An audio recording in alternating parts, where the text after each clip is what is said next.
Bonjour. Vivre pour vivre. Il s'inscrit en bonne place des besoins fondamentaux de l'homme. Il est si vital qu'il reste la motivation principale de la course pour le bien-être. Se nourrir. Oui, se nourrir est essentiel et nul ne vivrait s'il ne s'alimentait. Manger pour vivre et non vivre pour manger est donc devenu l'assertion qui affiche clairement le désir d'aller à la conquête des vivres. Des vivres qui sont le fruit d'une agriculture soutenue, suivie, améliorée et motivée. La faillite dans la disponibilité des produits agricoles, que dis-je des vivres, dresse le lit à la famine. Voilà pourquoi la communauté mondiale a mis en place une structure spécialisée, la FAO, Organisation des Nations Unies pour l'alimentation et l'agriculture, une agence internationale qui travaille ardemment pour l'élimination de la faim, de la malnutrition et pour une agriculture plus productive et plus durable. Ainsi, l'agriculture reste le bon bout à tenir pour garantir à la population la subsistance. Dans un pays comme le Bénin, elle est le premier secteur économique après celui des services. Elle contribue pour 32,7% en moyenne au PIB, soit 15% aux recettes d'exportation, 15% aux recettes de l'État et fournit environ 70% des emplois. C'est le secteur primaire qui contribue à assurer la sécurité alimentaire. Un ministère lui est donc consacré et est actuellement dirigé par le ministre Gaston Kossi Dossoui. Sous le leadership du président Patrice Talon, il a impulsé une nouvelle dynamique au secteur agricole béninois qui, malgré les effets pervers des changements climatiques, galope de performance en performance. Les 26 et 27 août 2021, le MAEP, ministère de l'Agriculture, de l'Élevage et de la Pêche, a procédé à la reddition des comptes pour ses performances agricoles de l'année 2020, ceci à la faveur de la revue du secteur. Au tableau comparatif des performances agricoles de 2019 et 2020, la production céréalière est passée de 2 177 787 tonnes à 2 203 105 tonnes, soit un accroissement de 1,2%. La production cotonnière a atteint un nouveau record d'Afrique, passant de 714 714 tonnes en 2019 à 731 073 tonnes en 2020, soit un bond de 2,3%.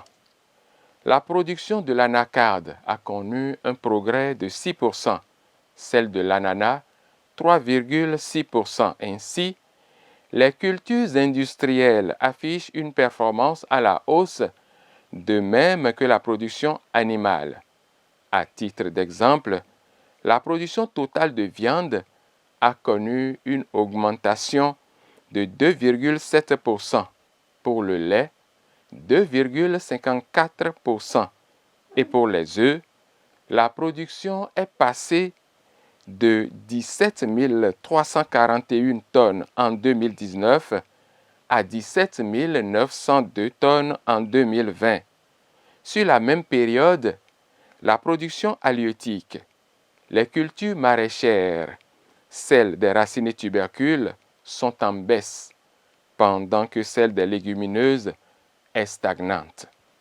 Ces résultats sont encore loin des ODD et des objectifs fixés par filière dans le programme d'action du gouvernement. Néanmoins, il faut reconnaître qu'il y a de la progression dans plusieurs compartiments de la production agricole au Bénin. Le MAEP, loin de se murer dans une autosatisfaction, s'engage déjà dans un nouveau challenge, celui du Programme national de développement des plantations et des grandes cultures sur la période 2021-2026. Un programme qui vise la mise en place de moins 670 000 hectares dans les 12 départements du Bénin pour l'anacardier, l'EVA, le cacao, le cocotier, la banane plantain, le baobab, le pommier africain, la mangue, l'avocat, le karité, le café, le palmito, le ricin, le kénaf et j'en oublie. Le Bénin dégage donc une forte ambition pour éliminer la faim, assurer la sécurité alimentaire, améliorer la nutrition et promouvoir l'agriculture durable. C'est un grand défi qui relève même de l'orgueil national, celui de démontrer sa capacité à assurer l'autosuffisance alimentaire, dégager des excédents à l'exportation pour rentrer des devises. Seulement voilà, à l'antipode de ces nobles ambitions se développent les plans mercantilistes qui ne contribuent pas à l'atteinte de cet objectif national global.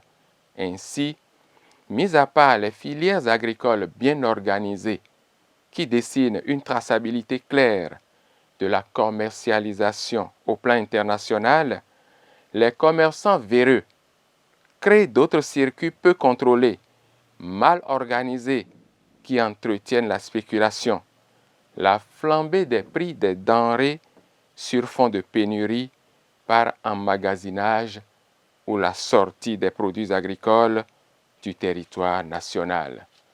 Le Conseil des ministres, en sa séance du mercredi 2 février 2022, a approuvé les mesures conjoncturelles de soutien aux filières et de maîtrise des prix de certains produits agricoles, une redevance à l'exportation de certains produits et l'interdiction de la sortie des intrants agricoles hors du territoire national a été instaurée.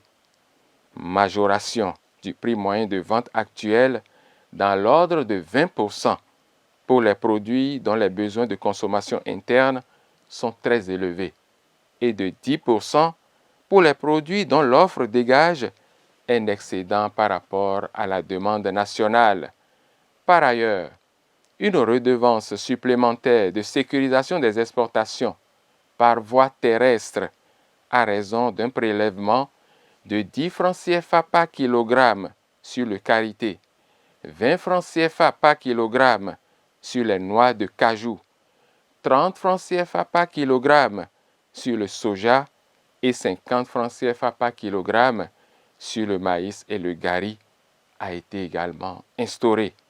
Ces mesures gouvernementales sont mal comprises et semblent pour certains un tremplin pour la surenchère et le renchérissement des prix des denrées alimentaires.